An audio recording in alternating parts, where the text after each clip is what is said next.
సీజనల్గా కొబ్బరి మామిడికాయ పచ్చడి. Welcome to unique diaries. Bachelor సైతం వంట రాని వారి సైతం ఎంతో ఈజీగా చేసుకుని కమ్మటి పచ్చడి.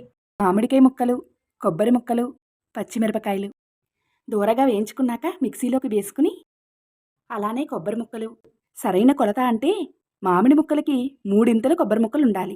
అలానే 2-3 వెల్లుల్లి రెబ్బలు, జీలకర్ర, రుచికి సరిపడా కల్లుప్పు.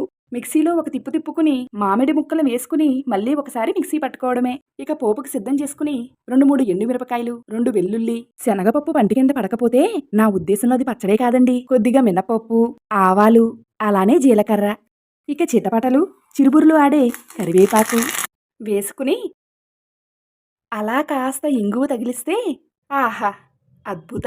కొబ్బరి మామిడికాయ పచ్చడి మిశ్రమాన్ని పోపు అంతట్లో కలిసేలాగా బాగా కలుపుకోవాలి. ఈ కాస్త పచ్చడితోనే అన్నమంతా కడుపు నిండా తినచ్చు. సబ్స్క్రైబ్ చేసుకోండి.